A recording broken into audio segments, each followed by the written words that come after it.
자, 2021년 국가직 7급 물리학개론 해설 강의 세 번째 시간 이어가도록 하겠습니다.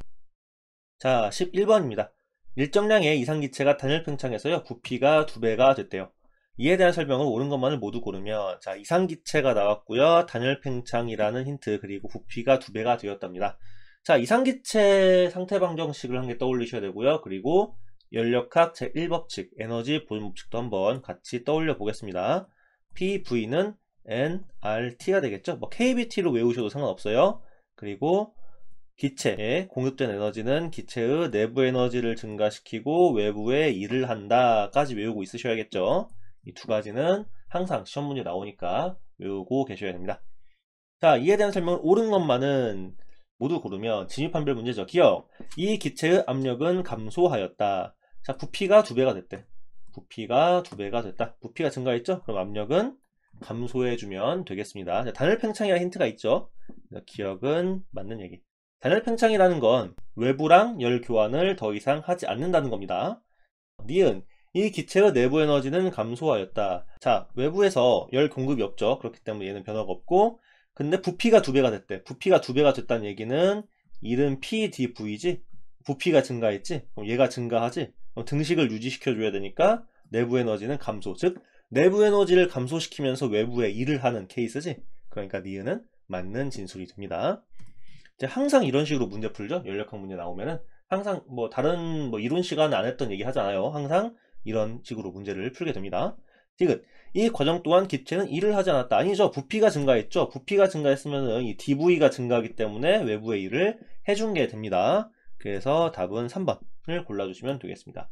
자, 연력학 문제 계산 문제가요, 굉장히 쉽게 나왔습니다. 뭐 연력학에서 나올 수 있는 케이스 나눠드리면은 뭐 그래프 문제 있고, 그래프는 뭐 PV, PT 그래프 해석하는 거, 그리고 단순 계산하는 거, 카르노 기관이 나올 수도 있고요. 아니면 뭐 스털링 기관이 나올 수도 있고, 여러 가지가 나올 수 있지만 가장 연력학에서 단순하게 물어볼 수 있는 질문이었기 때문에 틀리지 않고 대답을 잘 해주셨으면 좋겠습니다. 자, 12번입니다.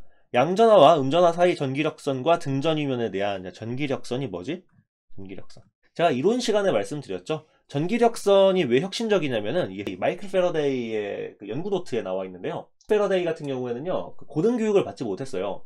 고등교육을 받지 못했기 때문에 이 사람은 자연현상을 수학적으로 기술하는 방법을 알지 못했습니다. 그 업적은 훗날 귀족 교육을 충분히 받았던 맥스웰에 의해서 완성이 되고요. 패러데이는 자연현상을 기술하기 위한 설명자들을 그림으로 많이 그려서 연구노트에 남겨놨습니다. 그 연구노트에 전기력선이라는 개념이 나와요. 그 등전이면은 전 위가 똑같은 면이죠. 등전이면에 입자를 올려놓으면은 그 등전이면을 이동하는 데는 에너지가 소모되지 않습니다. 자, 옳지 않은 거 진입한별 문제가 나왔습니다. 1번, 등전이면은 전기력선과 평행하다. 아니죠. 수직하죠. 자, 수직입니다. 예를 들어서 전기장이 이렇게 X축으로 향해 있다고 생각을 해봅시다. 그때 등전이면은 이렇게 돼. 이게 등전이면이야. 이게 등전이면입니다. 등전이면. 그래서 여기에 입자를 올려놓으면은, 여기 입자를 이렇게 올려놓으면은 이 입자가 이렇게 움직이거나 이렇게 움직일 때는 에너지를 잃거나 에너지를 얻어요. 그런데 얘를 수직 방향 등전이면으로 따라 움직이면은 에너지 소모가 없습니다. 마치 중력장 내에서 같은 거리에 있는 인공위성이 같은 궤도를 돌 때 에너지 소모가 없는 거랑 같은 일이에요. 자, 이렇게 풀어주시면 되고요. 그래서 답은 1번 골라주시면 됩니다. 2번 만나볼까요? 전기력선 수는 전하의 크기에 비례한다. 자, 전기력선의 특징이죠. 끊어지지 않고 전하의 크기에 비례하고 플러스에서 나왔다가 마이너스로 들어가고 뭐 이런 거 있죠. 2번은 맞는 진술. 특징 외우고 계셔야 됩니다. 3번 양전하에서 나온 전기력선 음전하 들어가면 바로 나오지. 4번 등전이면 서로 다 전이차는 0이다. 전이차가 0이기 때문에요, 에너지 소모가 없는 겁니다. 그러니까 예를 들어서 여기 포인트 A, 여기 포인트 B라고 하면은 전하가 포인트 A에서 B를 오거나 B에서 A로 올라갈 때 에너지 소모가 없다는 얘기랑 동의 진술이라고 보시면 됩니다. 자, 13번으로 넘어가도록 하겠습니다. 수평면의 용수철에 연결되는 물체가요, 단순 조화 운동. 자, 단순 조화 운동 어렵게 생각하지 마요. 간단한 진동 운동을 의미하는 겁니다. 물체의 질량, 용수철 상수, 진폭이 다음과 같을 때 역학적 에너지가 가장 큰 것은, 자, 이거 역학적 에너지라고 나와가지고 뭐 포텐셜 에너지랑 그 카이네틱 에너지를 같이 고민해야 됩니까? 라고 물어볼 수 있는데요. 포텐셜 에너지만 사용해도 상관없어요. 왜냐면은 그 두 개의 합이 항상 일정하기 때문입니다. 진폭은 관여해 안 해? 진폭 관여하지? 질량은 어떻게 해? 질량은 관여 안 해. 왜냐면은 단순 조화 운동에서의 에너지는 2분의 1 kx 제곱이기 때문에 여기 질량이 어디 있어? 여기 질량이 어디 있어? 여기서 해주는 질량이 해주는 일은 이 포텐셜 에너지가 운동 에너지로 전환이 될 때 이 속도로 가는 비율과 질량으로 판단되는 비율이 달라질 때만 의미가 있는 거지, 이렇게 포텐셜 에너지만 순수하게 계산할 때는 질량이 관여하지 않아요. 여기까지 알고, 자 1번부터 해봅시다. 2분의 1 k 4a 제곱이지? 이게 1번이고, 그러니까 1번은 2ka 제곱. 지금부터 ka 제곱은 생략할게요. 두 번째 거는 얘도 2분의 1 kx 제곱 해주면 되니까 2분의 1 2k의 a 제곱. 얘는 그냥 1이네. 그렇지. 세 번째 거는 2분의 1 그냥 ka 제곱. 얘 2분의 1이니까 얘는 그냥 2분의 1이고, 네 번째 거는 2분의 1에 4분의 1 곱해주니까 8분의 1 ka 제곱이지. 역학적 에너지가 가장 큰 건 1번입니다. 이렇게 풀어주시면 됩니다. 자, 카이네틱 에너지는 고민할 필요가 없어요. 그렇기 때문에 질량도 고민할 필요가 없습니다. 왜냐면 항상 포텐셜 에너지와 운동 에너지의 합은 일정하기 때문에, 토탈 에너지로 일정하기 때문에 카이네틱 에너지를 0으로 놓으면 포텐셜 에너지가 맥시멈이 되지. 그래서 포텐셜 에너지만 계산하면 된다는 거 이해를 해주셨으면 좋겠네요. 넘어가겠습니다. 자, 14번입니다. 반지름이 R인 속이 꽉 찬 금속구. 자, 속이 꽉 찬 금속구가 나왔어요. 전하량 Q로 대전되어 있답니다. 자, 그럼 우리가 여기서 떠올려야 되는 게 뭐냐면은, 속이 꽉 찬 금속구가 있고요. 그리고 속이 텅 빈 금속구가 있고요. 그리고 순수하게 전하 분포가 구형인 모델이 있습니다. 이 세 가지는 기술되는 게 전혀 달라요. 얘 같은 경우에는 전기장이 이 전하 분포 내부에서는 R에 비례합니다. 그리고 외부에서는 모두 반지름을 라지 R이라고 했을 때,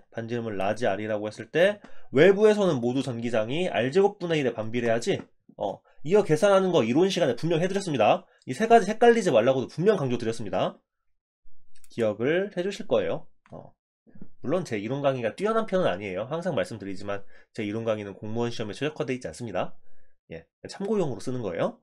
자, 옳은 것만을 고르래요. 기억. 금속구 내부의 전기장은 0이다. 맞지?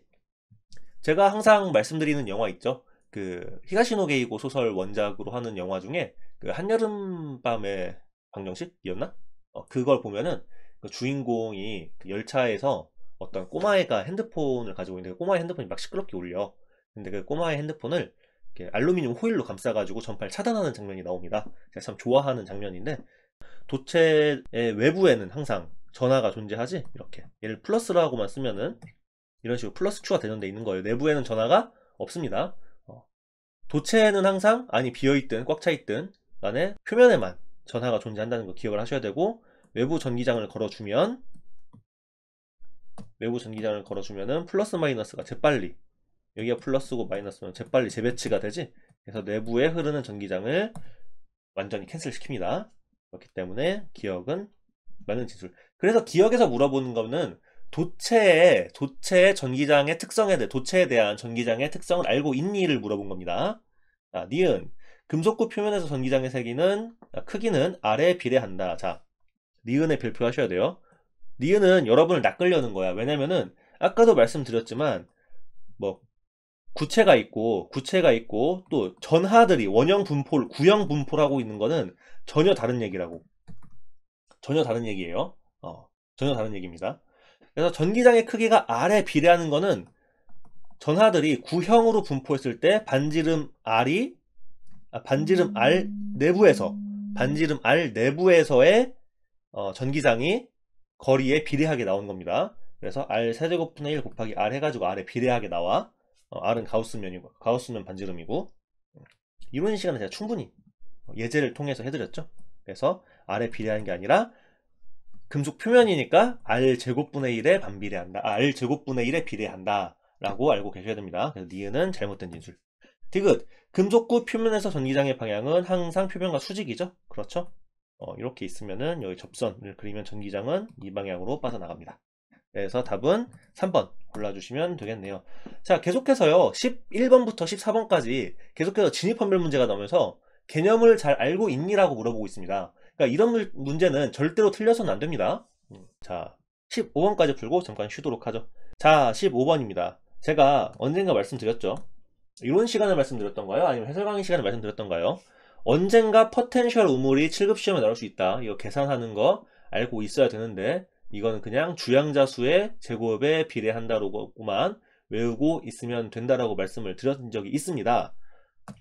포텐셜 우물이라는 건요. 포텐셜 우물이라는 거는 전자 혹은 다른 입자들이 자체적으로 바깥으로 빠져나가지 못하는 상황을 포텐셜 우물이라고 부르는데 대표적으로 우리가 일상생활에서 이런 걸 느끼기 힘들어요. 그런데 그래핀이라고 혹시 아시나요? 그래핀 두 겹을 이렇게 쌓으면은 이걸 우리가 그라파이트라고 불러요. 흑연이 되죠. 이 사이에선 포텐셜 우물이 형성이 돼가지고 전자들이 빠져나가기가 상당히 어려워집니다. 폭이 L인 1차원 무한 포텐셜 우물 안에 같은 입자의 양자화된 에너지 준위가 나타나진 거래요. 자, 옳은 것은 자, 이 공식 한 번만 유도하는 거 보여드리겠습니다. 한 번만 유도해 드릴 텐데요. 이거는 여러분이 그냥 외우고 계시면 됩니다. 외우고 계시면 돼요. 자, 맨 처음에 이 내부에 전자가 있다면은 이 전자가 가지는 기본 진동 모드라는 게 있을 거잖아. 그치? 기본 진동 모드가 있을 거지. 그 노멀 모드를 한번 생각해 보면은 파장이 어떻게 되냐면은 파장은 드브로이 물질파 생각하시면 돼요. Pn분의 H 이렇게. 근데 운동량과 에너지의 관계는 루트 EM이지. EMEN 이렇게 되는데 이 람다라는 게 어떻게 되냐면은 람다라는 건 지금 하나일 때는 기본 모드 1번 모드에서는 반파장 들어가지 2번 모드에서 한 파장 들어가지 세 번째 모드에서는 한 파장 반이 들어갑니다. 그래서 이 람다 같은 경우에는 이렇게 람다 사실 쓰면은 L은 2분의 N 람다거든. 왜냐면 n이 1일 때 반파장, 2일 때 한파장 그렇게 들어가니까 그 파장과 이 우물의 폭을 말씀드리면 그렇다는 겁니다. 그래서 얘를 정리해주면 어떻게 되냐면은 얘를 정리해주면은 이 얘는 내가 이걸 외우고 있는데 8m 거기다가 포텐셜 우물의 그 길이 폭의 제곱에 h바 제곱에 n 제곱이야. 그래서 결정적으로 포텐셜 우물에서 그 주양자수의 제곱에 비례해. 뭐가? 입자의 에너지는. 그래서 이걸 외우고 있으라고 제가 예전에 한번 나올 수 있다. 언젠가 한번 나온다라고 말씀을 드렸었죠. 근데 2021년 국가직에 나와버리고야 말았습니다. 자, 옳은 것을 고르래요. 1번 에너지 준위는 n에 비례한다. 아니죠. n 제곱에 비례합니다. 1번은 잘못된 진술. 2번 에너지 준위는 L이 커질수록 낮아진다. 자, L이 커질수록 어떻게 됩니까? L이 커질수록 에너지 준위는 낮아지게 되겠네요. 그래서 2번은 맞는 진술입니다. 3번 우물 밖에서 입자를 발견할 확률 존재해요 안 해요? 제가 맨 처음 말씀드렸죠. 포텐셜 우물이라는 건 전자가 자체적으로 넘어갈 수 없습니다. 발견될 확률은 0입니다. 그래서 이 바깥에서 파동함수는 0이에요. 재빠르게 0으로 돌아갑니다. 재빠르게 0으로 수렴합니다. 재빠르게 0으로 수렴합니다. 바깥에서 발견할 확률은 없습니다. 강사님 양자역학에서 0은 없다고 하지 않으셨나요? 100%는 없다고 하지 않으셨나요? 바깥에서 발견할 확률은 0이지. 근데 내부에서 발견할 확률이 이제 확률로 가져가는 거야. 4번 2,2에서 2,1으로 입자가 전이할 때 에너지를 흡수한다. 자, 높은 단계에서 아래쪽으로 내려올 땐 뭐가 된다? 에너지를 방출한다. 올라가려면 에너지가 필요하잖아. 사다리 타는 건 똑같아요. 답은 2번입니다. 자, 15번은 좀 괜찮은 문제예요. 15번도 현대물리학 파트에서 보어의 원자 모델을 가지고 생각할 수 있는 괜찮은 문제였습니다. 그렇게 기억을 해주시면 되겠습니다. 자, 이렇게 15번까지 풀었고요. 잠깐 쉬었다 와가지고 16번부터 이어가도록 하겠습니다.